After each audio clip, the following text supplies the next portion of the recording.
You're listening to Questboard, a podcast where we make up random side quests. My name is Brandon. And I'm Tiffany. And just so you know, we are not professional writers in any way, shape, or form. At least we don't claim to be. We just really like tabletop RPGs, and we do this for fun. That's right. How are you, Tiff? I'm doing all right. I got a question for you. Oh, God. No. What? What's your favorite color? I just realized I don't actually know. No, we've talked about this plenty of times. Then I forgot. Our podcast, though, but it's a dark, like, midnight blue. Then we're in the same boat. Like, I'm a fan of the blue range, as long as it's not just generic blue. Right. But like a cerulean. Ugh. I'm not a fan of cerulean blue. It's too ice-smarty. One of my favorite combinations is a blue-green because it's always the weirdest phenomenon of people eyesight is so close. Mm-hmm. A lot of people see a greenish blue and other people see a bluish green. And it's really hard to determine which one it actually is. That's cool. That's why I find that color fascinating, because it reminds me of how everyone's perspective is different and how they recognize or absorb the world around us, even though we're at the exact same spot or seeing the exact same color. With the exact same lighting. Yeah, and so that's why I find that color fascinating. Nice.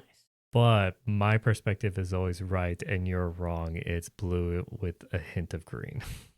It's like, as the saying goes, the customer's always right in his own mind. And then I pull up the RGB values. I'm like, see, it's more blue than green. We have done that before, actually. We got in a whole argument about whether something was more blue or more green. Well, we had this discussion of our friend Hannah's favorite color.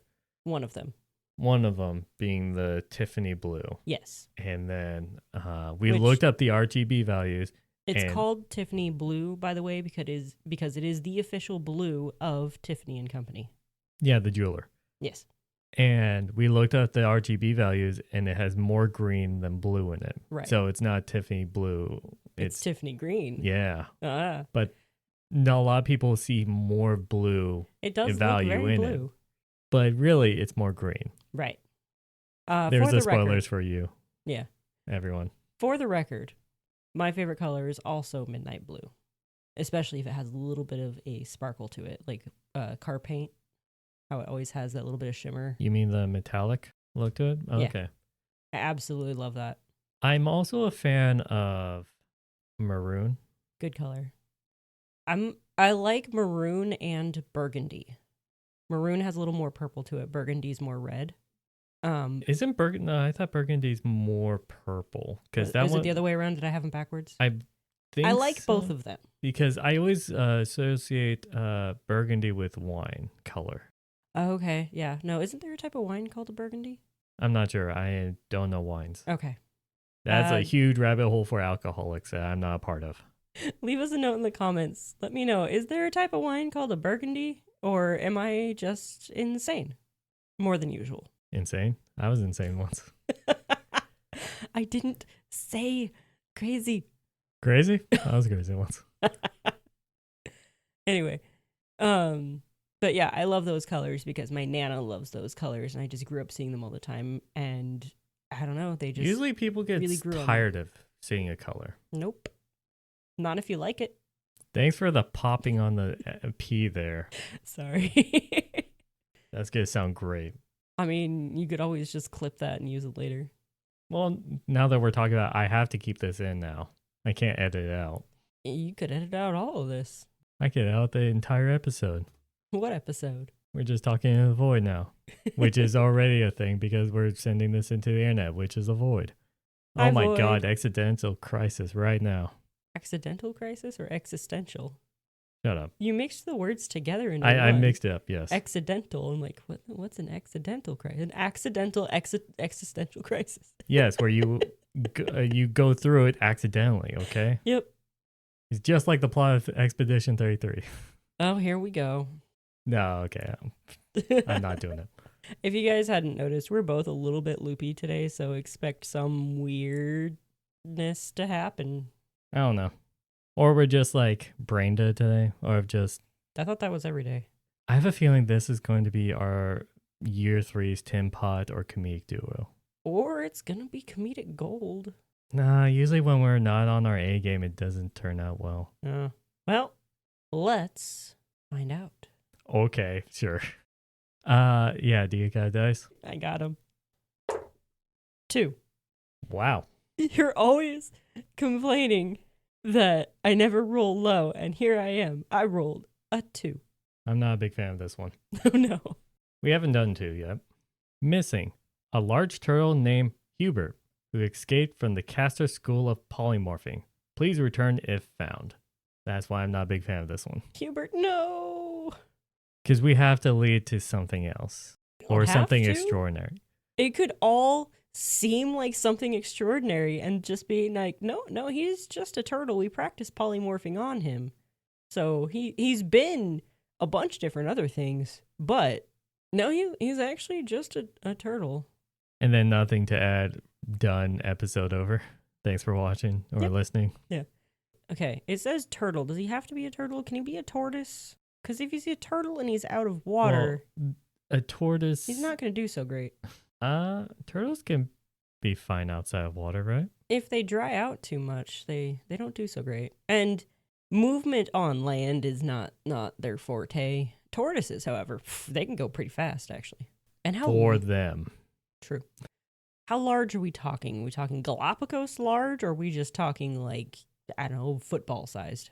Okay, is there a actual large turtle monster? You can tell I'm an American because I refuse to measure with anything but random objects. Wait, no. Anything but the metric system. That's what I meant. No. You see, us Americans, we will measure anything but actual measurements. So, yeah. Is it 5 cheeseburgers or 10 cheeseburgers? See, I was thinking more along the lines of 10 cheese. Oh, see who could talk now. Cheeseburgers? 10 cheeseburgers. Okay, according to our bestiary that we like to go through. I hadn't gotten there yet. I was too busy trying to say cheeseburger. There's only 2 turtles according to this website. Okay. A giant snapping turtle or a dragon turtle.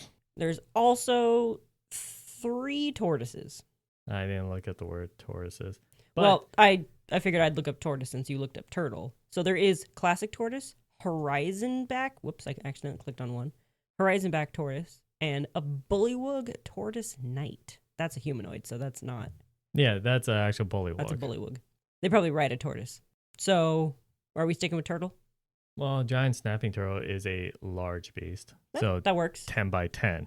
Ooh, you gotta watch out for snapping turtles. They're quick. Beat is only 30. No, I meant the snap. Oh. The Dexterity's only 10. Yeah, but look anyway. at strength. That's a 19. Oh, you actually clicked on it. Okay. I did, yeah. I mean, to be fair, I was just looking in context of how the large, like this one's giant. So this one being a large could also mean a medium-sized creature, 5 by 5 square. Right. Because most people think turtle. Oh, you think like this little thing I can hold in my hands. If it's large, it might be, a 5 by 5. I am holding my hands a certain distance apart, and I can't actually gauge what the distance is because I don't use measurement systems. Okay, that's about... I'd say about a corgi length. 8 cheeseburgers. About 8 cheeseburgers. With wrapping. Oh, with wrapping, yeah. I gotta include that. So, yeah, about that wide on the sides of the shell, I was thinking. So, it could be a little bit longer than it is wide. They're turtles. You know what we should do? Huh. From now on, our measurements is yay big, yay wide, yay long. Well, there was one time, here's a little insight into my history with Hannah. I was talking to Hannah, and we were trying to, suss out how much of something. And I don't remember what I actually was trying to say, but what she heard me say was an onion amount. Onion? Oh, onion. An onion amount. I can't even think of what kind of number that is. Just one.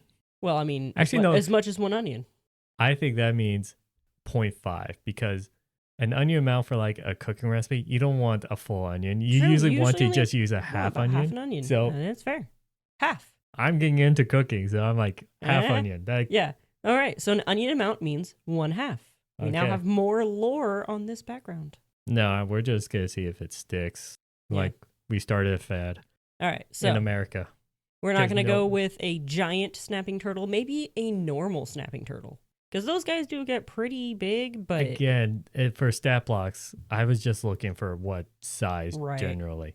It's still an escape turtle, so it doesn't matter what size it is or anything. We still need to think of what kind of quest are we having these players go through. Right. Because obviously it's Caster School of Polymorphing. It could have been something else or things like that. But what exactly are we going to do with that? I mean, I just had a sudden thought, but then it's very close to Mission Impossible, that episode, where it was a cat that wanted to steal something. Right. And he turned himself into a cat. He's really a person. Right. My twist on that was like someone is doing community service because they're a thief. And so then they're in that school as their version of community service. And then that's him just escaping because it's like, I got to get the heck out of Dodge because this is torture. I've been 47 different animals by far, and those students aren't the best at it. And so I turn into weird abominations. Okay. I turned into a wine glass that's like a rat from that scene from Harry Potter 1. Aw.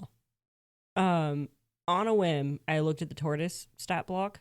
It's a medium beast. So if you need a stat block for this thing, that's probably a better one to use. It also says it's amphibious, so it can breathe air and water, which doesn't make any sense because tortoises are not amphibious. But so this is kind of like a combination turtle tortoise stat block. Okay. Does it help our current predicament? No, it helps future DMs looking for a stat block to use. I was thinking that this turtle has lived a long time. Like, they're pretty, long-lived. And maybe some magic shenaniganry has happened, so he's actually lived longer than your average turtle. And so his name was Hubert, right? Yeah. And so he's actually gained a little bit of sentience and is sick of being polymorph practice. What do you mean a bit of sentience? All animals in the D&D universe have their own sentience. That's why you could actually speak with animals with them. Fair. More than average. So he's not just a turtle content to sit there and eat the leaf you just gave him. He's just like, you know what? No, I want out. So it's still like the same kind of story you were going for. Like, he feels like he's trapped there, but he's not actually a human. He is a turtle, and he's tired of being used for polymorph practice. Okay. If we do that approach, which is a very simple motivation, which is fine. Yeah. Sometimes simple is nice for us. Mm-hmm. And then leads to the moral conundrum of, do we send this turtle back when he doesn't want to be there? Mm-hmm. Or just find another turtle. But then again, then you know that will lead a different turtle down the life that they possibly don't want. You're basically sending them to the experimental labs. Fair. Even though the second turtle doesn't know. Right. Morals. So if we do that approach, what kind of adventure or where does this lead the party then? Well, they would have to track down the turtle first. Yes, well, we have to come up with where the turtle goes, how they're going to find out the turtle goes there, what kind of challenges that we're imposing. We've been doing this for a while now. Come on. Okay, I feel like the turtle would want to make its way to a lake, like, some nature area where it's always wanted to be, but no, it's been stuck in a terrarium its whole life. Well, if you want to think it's smarter than our average one or something like that, or wise enough, because that usually comes with age, but is it like, I want to go back to my roots, or is it, I want to go somewhere that they will never find me? Because you would assume... I feel like it would be, I want to go somewhere that they will never find me. And I've also just realized we're kind of just recreating the storyline to The Secret of Nim. Never actually watched it. It's a bunch of lab rats that are smart and actually wear clothing because, children's cartoons and stuff. And they want to escape from being lab rats and get out and just be normal rats out in the world. Do you want to just trash this idea? It's also an extremely depressing movie. A lot of kids. We don't have to trash the idea. I'm just saying, like, that is also another thing that has this similar storyline. Animals that are being used to test things and have gained gained more Okay, I thought of something intelligence. that's less serious, Well, it's less serious. more comical. Okay. What if this might be a freshman hazing kind of situation I'm in. where the upperclassmen will take the freshmen, turn them into a turtle. A turtle? Turtle. That's, well, based off the stat blocks, it's mixed. Yeah, fair. That's my saving throw right there. Charisma saving throw. Turns them into a turtle and basically says, you must run and all that stuff. We will hire adventurers. The longer you go, the more cred you get. Like there's a current like leaderboard of how long they could be gone. And Like- you tried to last as long as possible, and that's your freshman hazing. I like this right up to the right up to the point where doesn't polymorph only last an hour? Haven't we gone over this? Seniors are good at true polymorph. I don't know. Oh. Homebrew this, okay? Yeah, okay. Or it's an enchanted thing or Yeah. something like that. Yeah, We could break the rules as DM. They never actually said the turtle was polymorphed. It just came from the school of polymorphing. Yes, but it kind of implies it. Right. But the students could lie saying, yeah, this is turtle that we use to practice and all that stuff. It Right. doesn't imply as a person. I like this one better because it doesn't involve animal torture. No, people torture. Yeah, that's fine. Because freshman hazing is always funny and most of the time illegal. Never happened to me. Well, I didn't join the sorority, so it didn't happen to me. I was inducted into one after... Wait, aren't sororities for women? Fraternity is for men. Sororities are for women. Yeah. Anyway. Either or. But, it's the same thing. Yeah, but I was inducted into one after I graduated, not when I joined. Oh, God, you're one of them. I have a pin somewhere. Somewhere. An honor society. It's because I graduated with honors. Anyways. So the problem is, if we do this, then we don't have much to add because... No, it's really just like, oh, find the turtle. Yeah. Oh, look, a pond of turtles. And then they come back and then realize, oh, it was all a thing. Mm-hmm. And then when they bring it back, they're like, and time. Like a speedrunner or something like that. They're like, oh, man, you only lasted this long? You're going to get hazed for the rest of your life. If they find him quick. If they don't find him quick. Do you not know what hazing is? No, I never actually got hazed. Because I went. I didn't get hazed. I just watch plenty of shows and like pop culture things that talks about hazing. It's just putting freshmen or the newcomers through a week of crap, and then when they get through all the hazing, then they're like, "You're a brother now. You're a part of us now." Hazing is just to basically put them through a bunch of stuff to humiliate or hurt them.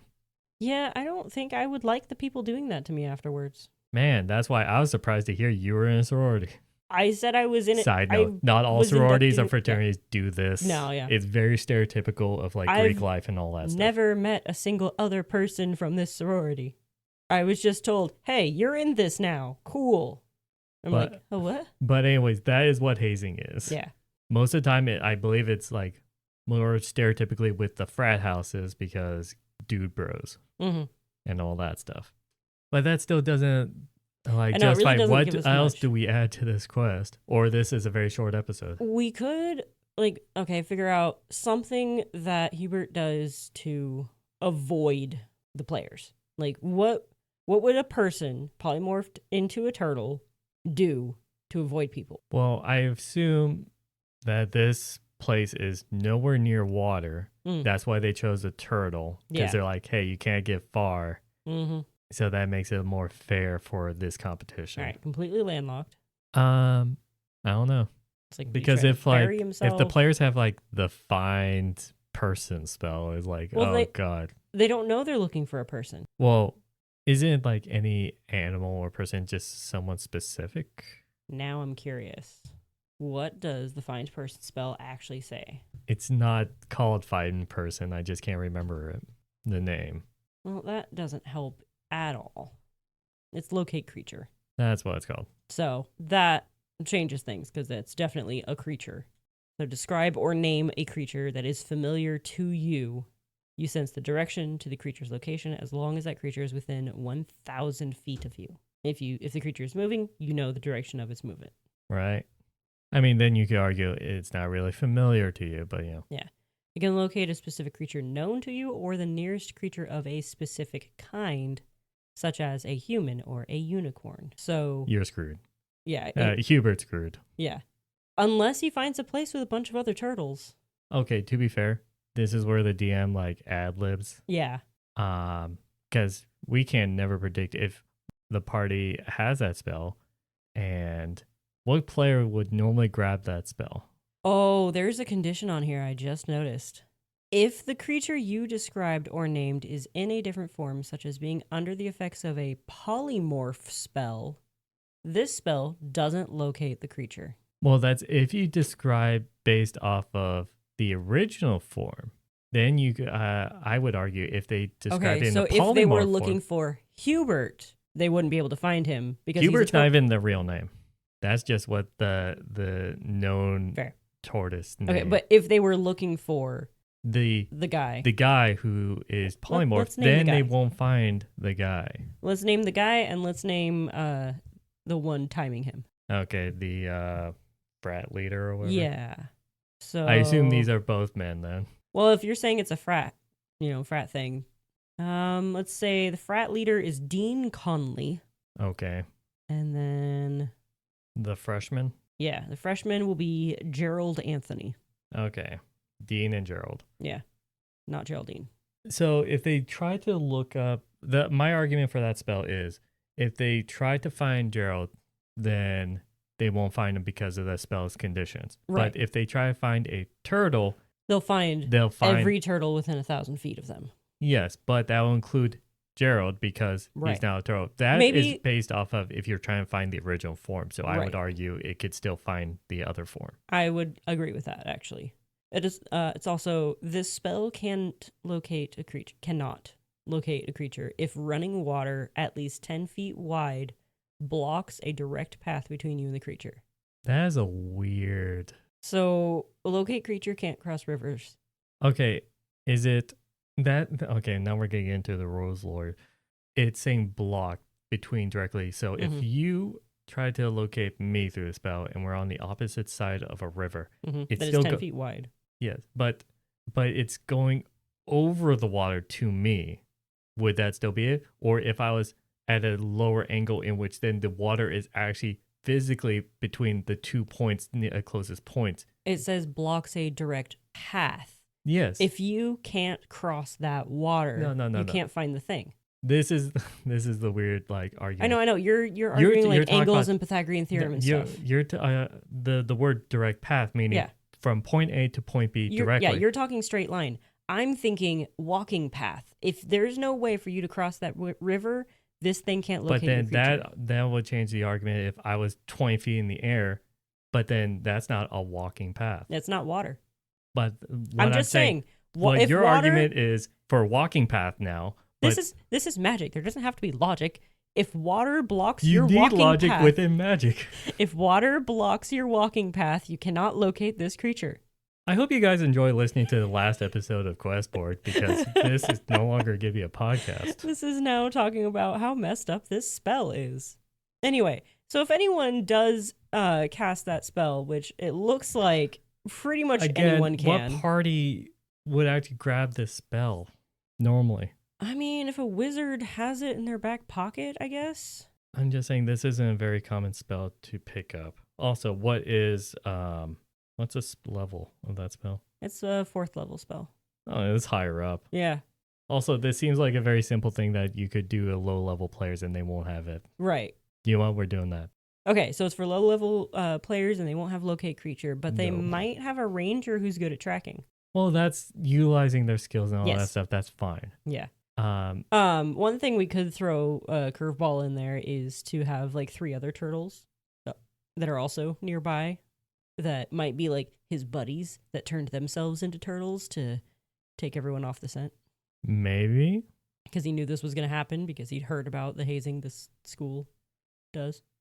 But then again, he's a freshman, so I don't know if he has friends who could do that. Right. Because they're just now they're going learning. To school for polymorph. Yeah, I get that. It's their first year. I don't know if maybe there's just actually 3 other turtles around. You never know. That's what you could easily do that. Yeah. So it's they'll find 1 or 2 of the other turtles and bring them back and be is this your turtle? And they're nope. Your turtle's in another castle. Really? Yeah. Really? Yeah. No. Okay. I guess we'll just end it here. Recap, and then we'll just end it. Hubert Turtle is missing, but in reality, he is Gerald, who has been polymorphed into a turtle and been sent off into the wild to avoid you, the party that has been sent after him, for as long as possible. Because Dean is a hazer. I still don't know anything about hazing, no. God, you're so innocent. I went to nerd schools. We didn't have hazing. You went to private school. Anyways, I did. They're just going through hazing week. So yeah, if you put this in your campaign, let us know the kind of hiccups that you implement on your party while trying to find quote unquote Hubert the turtle. If you thought of something more interesting, more comical than this is pretty comical, I would have to say on this one. You can let us know down in the comments of this YouTube video on X at QuestBoardPod or on Blue Sky at QuestBoard. If you have a job posting of your own that you want us to make a quest out of, let us know on any of those sites. I think with that, I wish you all a good night. And happy questing.